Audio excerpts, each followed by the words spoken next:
We work with a lot of employers, helping them develop their recruitment strategies. And because I'm Canadian-based, I get a lot of organizations from the U.S.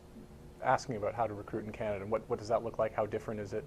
And in one sense, Canada isn't really a foreign country. It's another country, but it's not so much a foreign country.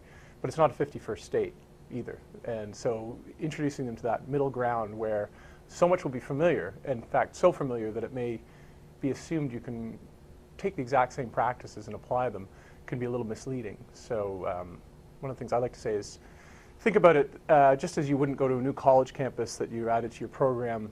You wouldn't go there without knowing more about the college, learning about their programs, learning about the name of their team and how they're doing, things like that to be sensitive and understanding of where you're going. Same thing with going to Canada, except it's a little bit more of an education than just one college. So things like language. Well, first of all, you've got English and French. You can work around without French for much of the country. But even in English, there's a lot of different language, a lot of different terminology.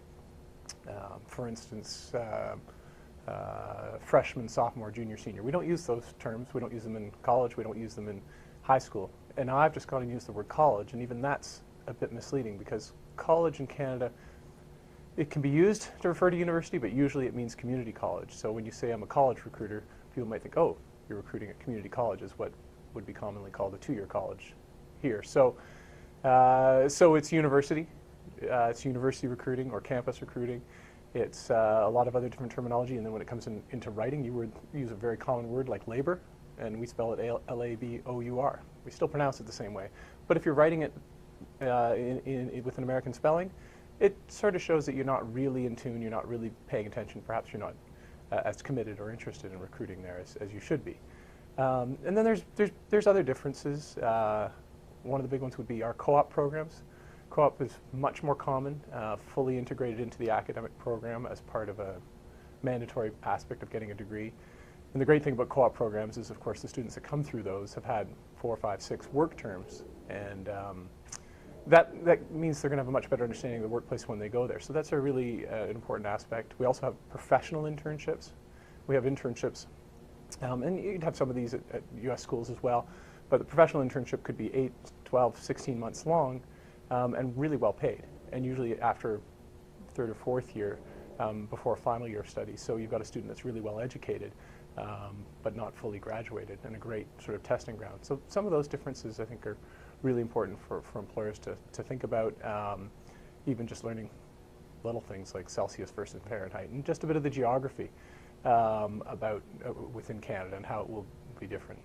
I think the other last point I would make about recruiting in Canada, maybe a few more in between there, would be I perceive universities in the U.S. as being, there's some really, really fantastic universities, there's some great ones, there's some good ones, and there's some that aren't as regarded as highly. So there's this range. Not to say that any are poor, but there's this range of universities. In Canada, you've sort of got a much tighter range. There's not a university you go to and say, oh, they don't have great graduates. So they're all funded in almost the exact same way right across the country.